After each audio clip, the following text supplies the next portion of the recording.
first thing I'm gonna put my gloves, and then I'm gonna get my alcohol prep pad. So let's just say this is my alcohol prep pad. Tear it, get it out, and then I'm gonna find the MTP, which is right here, and go just distal to it. So I'll probably grab the toe and wipe here, and then wipe here, clean it off, and I usually clean the whole thing. Just get it really nice and clean. Okay, and then I chunk this. Now I'm gonna drop my meds. So I'm gonna need lidocaine. So I'm gonna get this. I'm gonna clean this off, and I'm gonna insert my needle in here. That's all I got. Take the bubbles out. How much are you going to use on average for something? I would probably withdraw like 8 cc's. Really? Up to 10. Yeah, on a big toe for sure, but for our purposes, this is fine. You might use all of that?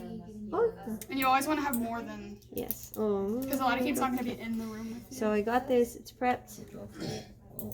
Okay, so now I'm going to put a 25 on. This was a 22. I'm going to put this 25 on. The smaller gauge, the better when you're doing stuff like this because it burns a lot. So here we go. So it's nice and clean. I have my gloves on, so then I'm going to go this way, and I'm going to go in. I put the bevel towards the bone. Go in this way, and go down, aspirate, and then as I'm withdrawing, I'm pushing the med. I know I'm pretty close to the edge. I kind of want to feel it scrape the bone, and then I'm going to re-angle it up and over. You want to screw or you don't? You don't want to, but if you do, you just need to pull out a little more before you re-angle it. It's okay if you do. Then I'm going to push this way, come across. I aspirated first. Push that way, come across this way. Okay, I'm done. So I've gotten that, and then the last one I'm going to do is this is like the web space. Okay. So now I'm going to re-angle my bevel this way, and I make sure that I have enough medicine. This is not enough, but then I'm going to insert it here. I don't want to put my finger underneath, right, because I can poke myself. So I go like that, aspirate, and then as I'm pulling out, I'm injecting, and like that. And then I'm going to let that sit because it's going to take a while to numb. These are the worst. They take forever to numb up. So then I'm going to get, I don't know what is on the thing. That's how you do digital block. I usually kind of rub it in a little bit and make sure the medicine gets nice and dispersed. So then, is that all you wanted for digital block? And then I can show you the nail thing. Okay, so then I let that sit. Usually use a combination of lidocaine and marking. Okay.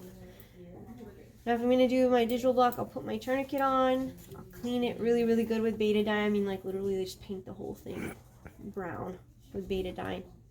And I'll have something to clean it up with. Clean, clean, clean. And then let's say this is the side, right? So then I'm going to take my hemostats. And I'm going to make sure, does this hurt?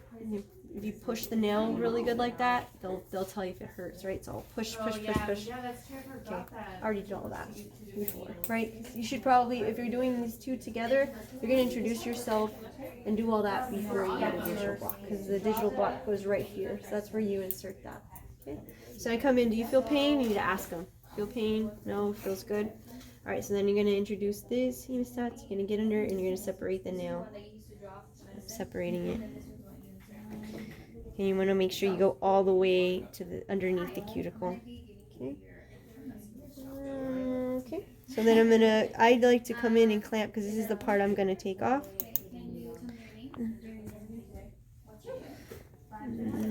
And then I'll take these. I guess these are the ones they want us to use. And I'll cut right here. Cut that piece off and then twist and take it off. This is not real, but I would twist right here, twist and pull it off, that wedge. Then it's going to bleed.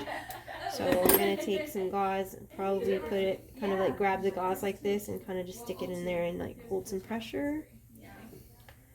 And then if I want to use some silver nitrate, that's when I would use it. Get a silver nitrate stick and stick it in there, or whatever you have to kill off the nail. And then put some some ointment and then gauze, and that's it. Do you wrap it up? It's gonna bleed, and so I put pressure for a while. Put some ointment, like either petroleum or triple antibiotic, and then wrap it up. Like they have the little web roll that's like this big. You just wrap it. Put gauze and then wrap that on there. Not too tight though. And then tape it down. You're gonna take the whole nail off? Depends.